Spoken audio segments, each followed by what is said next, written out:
తెనాలి మండలం బుర్రిపాలెం రోడ్లో గల శ్రీ గణేష్ యూత్ ఆధ్వర్యంలో వినాయక చవితి వేడుకలు అంగరంగ వైభవంగా నిర్వహించారు. భారీ సెట్టింగ్ మధ్య వినాయకుడి చవితి పూజలు చేశారు. బుర్రిపాలెం రోడ్లో శ్రీ గణేష్ యూత్ ఆధ్వర్యంలో జరిగిన వినాయక చవితి మహోత్సవాలకు మాజీ శాసనసభ్యులు అన్నాబత్తిని శివకుమార్ ముఖ్య అతిథిగా పాల్గొన్నారు. శ్రీ గణేష్ యూత్ ఆధ్వర్యంలో జరిగిన చవితి ఉత్సవాలు భారీ సెట్టింగ్ల మధ్య ఘనంగా నిర్వహించారు. ఈ సందర్భంగా మాజీ శాసనసభ్యులు అన్నాబత్తిని శివకుమార్ మాట్లాడుతూ హిందువుల పండుగలలో వినాయక చవితి మొదటిదని అన్నారు. నియోజకవర్గ ప్రజలందరూ సుఖ సంతోషాలతో ఉండేందుకు విఘ్నేశ్వరుని ఆశీస్సులు ఎల్లప్పుడూ ఉంటాయని ఆయన అన్నారు.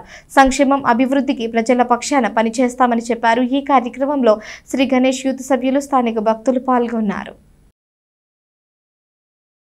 తెనాలి నియోజకవర్గ ప్రజలందరికీ వినాయక చవితి శుభాకాంక్షలు. మనం మొదటి పండగగా అలాగే మొదటి పూజగా విఘ్నేశ్వరుడి పూజతో స్టార్ట్ అయ్యి ఈరోజు వినాయక పండుగతో స్టార్ట్ అయ్యి ఈ వినాయకుని యొక్క ఆశీస్సుల్ని ప్రతి పనికి కోరుతాం.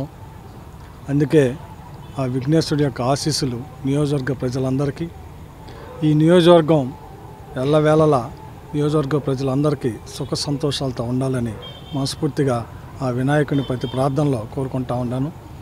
రాబోయే రోజుల్లో తప్పకుండా నియోజకవర్గ సంక్షేమం, నియోజకవర్గ అభివృద్ధి కోసం ఇంకా ప్రజాసేవ చేస్తామని చెప్పి సందర్భంగా